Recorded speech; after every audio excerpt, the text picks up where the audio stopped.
Hello my wonderful family. Welcome back to Food and Mood with Priya. चैत्र महिना चालू होणार आहे म्हणजेच नवीन वर्ष.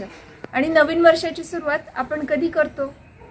होळीला वाईट विचारांचं, वाईट गोष्टींचं, वाईट आठवणींचं सगळ्याचं दहन करून. आणि महाराष्ट्रात होळी म्हणजे काय असते? होळी म्हणजेच पुरणाची पोळी. सो आज आपण बघणार आहे एका तासात होणारी जगातली सगळ्यात सोपी अशी पुरणपोळी थाळी. चला सुरुवात करूया. सोबतच तुम्हाला होळीच्या खूप खूप शुभेच्छा. आणि माझ्या चॅनलला लाईक, शेअर आणि सबस्क्राईब करायला अजिबात विसरायचं नाही. चला सुरुवात करूया. कोणताही स्वयंपाक झटपट होण्यासाठी गरजेची आहे पूर्वतयारी. आपण इथं स्वच्छ घासलेली भांडी घेतली आहेत, पळी, झारा, चमचे, इतर लागणारं साहित्य हे जवळ असलं की स्वयंपाक अगदी झटपट होतो. आपण आता पुरणाची डाळ शिजवून घेऊया. त्यासाठी मी घेतली आहे 1 वाटी हरभऱ्याची डाळ. डाळ स्वच्छ धुवून घ्यायची आहे 2-3दा. आणि डाळीमध्ये मी घालते आहे पाव चमचा हळद आणि थोडंसं तेल, ज्याच्यामुळं डाळ अगदी छान मऊसूत अशी शिजते. 6 ते 7 शिट्ट्या करायच्यात म्हणजे डाळ अगदी छान आणि व्यवस्थित शिजते. कुकर लावलं आहे मी. तोपर्यंत आपण कणिक मळून घेऊया. कणकीसाठी मी घेतली आहे 2 वाट्या गव्हाचं पीठ आणि त्यामध्ये मी घातलं आहे पाव वाटी मैदा, चवीनुसार मीठ, आपण नेहमी पोळीला कणिक भिजवतो तशीच, हळद पाव चमचा आणि थोडंसं तेल. हे सगळं व्यवस्थित मिक्स करून व्यवस्थित पाणी घालत, थोडं पाणी घालत छान कणिक मळून घ्यायची आहे. कणिक अगदी मऊसूत हवी आहे आपल्याला पुरणासाठी. त्यामुळं थोडंसं पाणी, थोडं तेल असं करत आणि चांगली जोर देऊन मळत मस्त अशी मऊ छान कणिक मळून घ्यायची. मी इथं कणिक मळून घेतली आहे, तुम्ही बघू शकता. आता आपण याला झाकून ठेवणार आहे अर्धा तास. तोपर्यंत बाकीचं आपण करून घेणार आहे. आपण आता साधं वरण आणि बटाट्याच्या भाजीसाठीचं कुकर लावतो आहे. त्यासाठी मी घेतली आहे पाव वाटी डाळ. त्याच्यामध्ये घातलं आहे थोडंसं हिंग आणि हळद आणि डाळ जशी असेल त्यानुसार पाणी. त्यासोबतच आपण बटाटे उकडतो आहे. बटाटे उकडताना पाणी अगदी कमी घालायचे म्हणजे बटाटे फार असे मऊ मऊ होत नाहीत. डाळ आणि बटाटे होत आहेत तोपर्यंत आपण भजी आणि कोशिंबिरीची तयारी करून घेऊया. पालक आणि टोमॅटो स्वच्छ धुवून बारीक चिरून घ्यायचे. कोशिंबिरीसाठी मी टोमॅटो चिरला आहे. त्यामध्ये मी घातलं आहे चमचाभर कूट, थोडीशी कोथिंबीर, मीठ, साखर आणि छान असं आंबट नसणारं दही. हे सगळं छान मिक्स करून कोशिंबीर रेडी करायची आहे. आपली कोशिंबीर तयार आहे. आता आपण भजीची तयारी करणार आहे. भजीसाठी मी पालक अगदी छान बारीक चिरून घेतला आहे. त्यामध्ये मी घातलं आहे 2 चमचा बेसन पीठ, सोबतच थोडीशी हळद, तिखट आपल्या आवडीनुसार, त्यानंतर थोडेसे जिरे. त्यामध्येच मी घालती आहे पाव चमचा गरम मसाला आणि अर्धा चमचा धणेजिरे पावडर, मीठ, हिंग आणि अगदी पाव चमचा सोडा. हे सगळं व्यवस्थित मिक्स करून घ्यायचं आहे. आणि फार घट्ट नाही, फार सैल नाही, असं भजीचं पीठ तयार करून घ्यायचं आहे. आपलं भजीचं पीठ तयार आहे. आपण भजी करून घेणार आहे. तेल चांगलं तापवून घ्यायचं म्हणजे भजी खूप अशी तेलकट होत नाहीत, जास्त तेल पित नाहीत. आपण तळण करून घेतो आहे. या तेलातच मी लगेचच पापड आणि कुरडई पण तळून घेणार आहे म्हणजे आपलं सगळं तळण रेडी होतं. इथं मी घेतलेत मिऱ्याचे पापड म्हणजेच मिरगुंड आणि सोबतच कुरडई. आपलं सगळं तळण आता रेडी होतं आहे. तळण झालं की तोपर्यंत आपलं पुरणही शिजतं म्हणजेच डाळ पण शिजते. लगेच पुरण करून घेता येतं. डाळ अगदी छान शिजवून घेतली आहे मी. डाळ एका जाळीवर टाकायची आहे म्हणजे जे पाणी निथळतं ते आपल्याला आमटीसाठी वापरता येतं. कट म्हणून तेच पाणी वापरायचं आहे.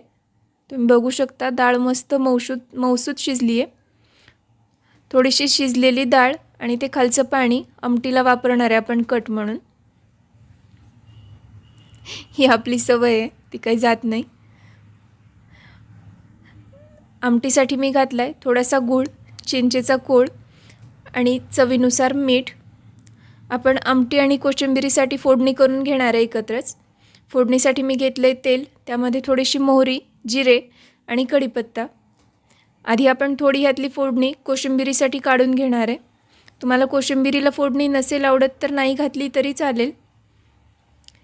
आता या राहिलेल्या फोडणीमध्येच मी घालते आहे सुकं खोबरं, सुकं खोबरं थोडंसं तळलं की त्यामध्येच मी घालते आहे हळद, तिखट आणि काळा मसाला. तिखट आपल्या आवडीनुसार, थोडासा गरम मसाला आणि धणेजिरे पावडर. फोडणी आपण आमटीला देऊया आणि एक 10 मिनिट आमटी अगदी बारीक गॅसवर छान उकळून घ्यायची आहे. मस्त कलर आला आहे. आपण तोपर्यंत भाजी करून घेणार आहे बटाट्याची.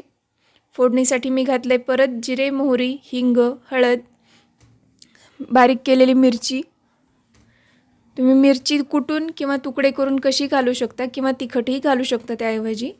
थोडासा हिंग आणि उकडून घेतलेले आणि काप केलेले बटाटे, लिंबू, मीठ, साखर आणि वरून थोडीशी कोथिंबीर. मस्त भाजी होते, अगदी चवदार. पुरणासोबत बटाट्याची, गवारीची किंवा भेंडीची भाजी केली जाते.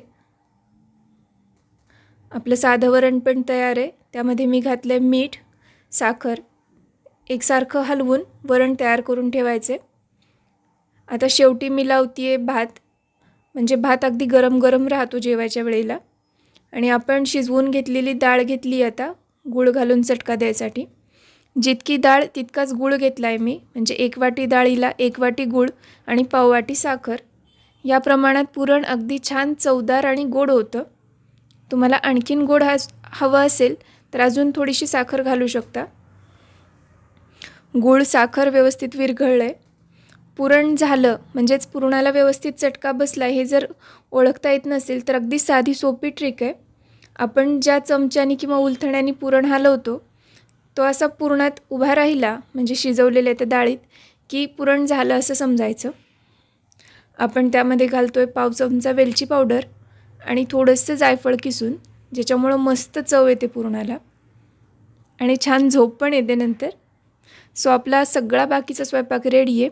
शेवटी आपण करतो आहे पुरणपोळी. पुरण मी वाटून घेतलं पुरण पात्रावर. छोटासा उंडा घ्यायचा आहे, म्हणजे छोटासा कणकेचा गोळा घ्यायचा आहे. त्याची छान अशी वाटी करून घ्यायची आणि जितका कणकेचा गोळा घेतला आहे आपण तितकाच पुरणाचा घ्यायचा आहे, म्हणजे पोळी अगदी व्यवस्थित होते, फुटत नाही किंवा चिरत नाही. सगळीकडून दाबून घेत उंडा बंद करून घ्यायचा. वरती राहिलेली थोडीशी कणिक आहे ती हाताने काढून टाकायची आणि हलक्या हाताने दाबून घेत छान अशी मस्त असा उंडा करून घ्यायचा आहे. अगदी हलक्या हाताने पोळी लाटायची, म्हणजे पोळी बिलकुल फुटत नाही. सगळीकडून एकसारखी लाटून घ्यायची आहे. आपली पोळी रेडी आहे, अगदी छान झाली आहे, बिलकुल फुटली नाही किंवा काही नाही. तेल किंवा तूप लावून दोन्ही बाजूनी मस्त खरपूस भाजून घ्यायची. वाव, तुम्ही बघू शकता मस्त टम्म फुगली आहे. सो आपला सगळा स्वयंपाक 1 तासात रेडी आहे. हे पुरणपोळीची थाळी करायला अगदी सोपी, खूप चवदार आणि खूप लवकर होणारी आहे. थाळी वाढून घ्यायची आहे आणि मस्त तूप घालून पुरणपोळी थाळी सर्व करायची. थँक्यू.